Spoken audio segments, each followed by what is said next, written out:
love you. I mean, we all have siblings, right? And that's our relationship with all of them. But I bet y'all have some pretty good brother stories. Yeah, we do. So there's 5 of us, and we're all brothers. 5? There's 5 boys? Yes. Your poor mother. Yeah. Yeah, there's no other way to say it. Yep, my poor mom. Wow. I mean, and luckier, but I just mean that's a lot of boys. Yeah, and we were, how's the best way from it? We weren't good kids. Aggressive. Very aggressive. Yes, Yeah. we were, there might have been a few police stops at our house growing He's up. like, I gotta be quiet now.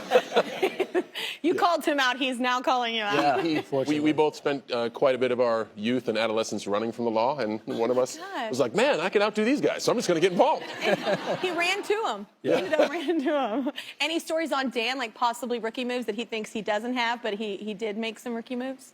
You know, I'm certainly not going to put him on the spot in that way. I'm going to put him on the spot in a different way. And many times when we get together as a family, Dan's the only one involved in law enforcement and first responding.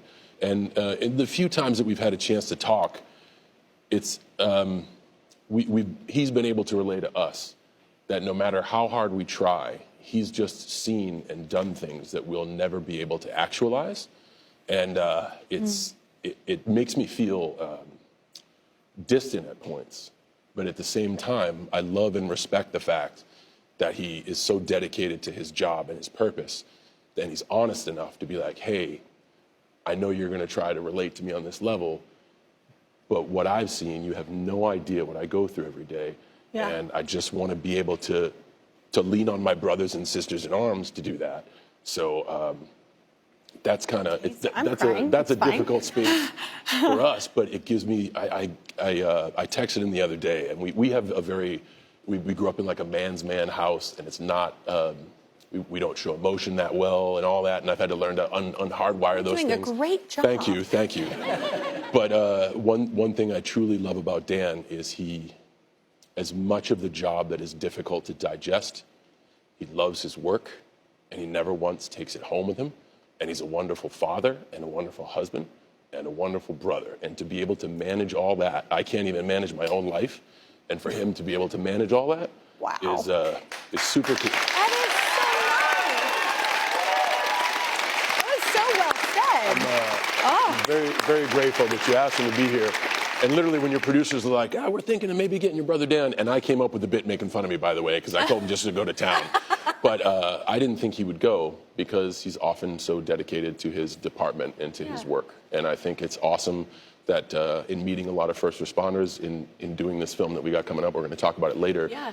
But every so often, whenever you get to talk to them, they want their department and they want their unit showcased, but they never care to be like, hey, I did this, so good on my brother for doing the bit, but he's always department and unit first above all else. Yeah. And I think that is because in difficult, and forgive me if I'm speaking out of terms, but in difficult times, especially in subject matter that we can't relate to, you folks lean on each other. And I think that's very special. You have your family. A bond. And then you have your family, which is really, really special. It's so nice. So, but Dan, actually what's interesting is you're not only a first responder, your life has been saved by a first responder. True. Yep. What happened? Well, back home, I worked for a few different agencies, and when I was employed for the town of Newbury, I was just working just after Super Bowl Sunday back in 2007, and I just took a right on Route 1, and I started heading northbound in my cruiser. I reached 25 miles an hour, and next thing I know, I get hit head-on at 76 miles an hour by a fourth-time drunk driver. It took me out of the game for a little while, yeah, and that's a picture of what's left of that cruiser had about 2,500 miles on it when I was driving it.